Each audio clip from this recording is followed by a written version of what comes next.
AP CM చంద్రబాబుకు షాక్ల మీద షాక్లు ఇస్తున్న తెలుగు తమ్ముళ్ళు. తెలుగుదేశం ఇక నుంచి జాతీయ పార్టీ. ఇది గత ఏడాది ఏపీ ముఖ్యమంత్రి టీడీపీ సారథి నారా చంద్రబాబు నాయుడు చేసిన ప్రకటన. ఒక రాజకీయ పార్టీ జాతీయ పార్టీగా గుర్తింపు పొందాలంటే ఎలాంటి అర్హతలు కలిగి ఉండాలో అవేమీ లేకపోయినా కూడా కేవలం 2 రాష్ట్రాల్లో ఉనికి ఉన్నందుకే బాబు గారు భారీగా ప్రకటన చేసేశారు. దాన్ని కొందరు సాఫ్ట్వేర్ బ్రహ్మీలు, అనుకూల మీడియా ఆకాశానికి ఎత్తేసింది. అయితే సీన్ మాత్రం పూర్తి విరుద్ధంగా సాగుతోంది. తెలంగాణలో టీఆర్ఎస్ హవాకు ఇప్పటికే టీడీపీ అడ్రస్ గల్లంతైన సంగతి తెలిసిందే. ఇప్పుడు కాస్తో కూస్తో పట్టుందని అనుకుంటున్న ఏపీలో టీడీపీ నేతలే బాబును లైట్ తీసుకుంటూ పార్టీని చీలికలు పీలికలు చేసే ప్రకటనలు చేసేస్తున్నారు. స్థూలంగా చెప్పాలంటే బాబు మాట ప్రకారం తెలుగుదేశం జాతీయ పార్టీ, కానీ తెలుగు తమ్ములది మాత్రం ఎవరిది వారికే ఒక పార్టీ. క్రమశిక్షణకు మారుపేరుగా చెప్పుకునే తెలుగుదేశంలో ఇప్పుడు ఎవరి దారి వారిదే. నిన్న మొన్న వచ్చిన నేతలు మొదలుకొని పార్టీ సీనియర్లు సైతం తెలుగుదేశంలోనే ఉంటూ సొంత పార్టీ ప్రకటనలు చేస్తున్నారు. ఇటీవల జరిగిన మంత్రివర్గ విస్తరణలో పదవి దక్కని సీనియర్ ఎమ్మెల్యే చింతమనేని ప్రభాకర్ ఆగ్రహం వ్యక్తం చేసిన సంగతి తెలిసిందే. అవసరమైతే తాను సొంత పార్టీ ఏర్పాటు చేసుకుని అయినా ఎన్నికల్లో పోటీ చేస్తానని ప్రకటించి కలకలం సృష్టించారు.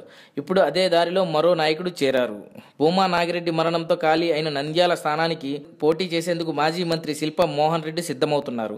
ఈ మేరకు అనుచరులతో శిల్పా మోహన్ రెడ్డి రహస్య సమావేశాలు జరుపుతున్నట్టు తెలుస్తోంది. ఒక సమయంలో టీడీపీ టికెట్ ఇవ్వకుంటే పార్టీ మారి ఆలోచనలో శిల్పా మోహన్ ఉన్నట్లు ప్రచారం జరుగుతోంది. అయితే టీడీపీ టికెట్ ఇవ్వని పక్షంలో వైసీపీలో చేరకపోతే స్వాతంత్ర్య అభ్యర్థిగానే పోటీ చేయాలా అని అనుచరులతో చర్చిస్తున్నట్లు సమాచారం. మొత్తంగా తమ్ముళ్ళు పేరుకే తెలుగుదేశం పార్టీలో ఉన్నారు, కానీ చూపులు మాత్రం పక్క పార్టీ వైపే ఉన్నాయని తేలిపోతుంది. మంత్రి పదవి దక్కక గుర్రుగా ఉన్నవారు కొందరైతే ఎన్నికల్లో పోటీ చేసే ఛాన్స్ కోసం చూస్తున్నది ఇంకొకరు.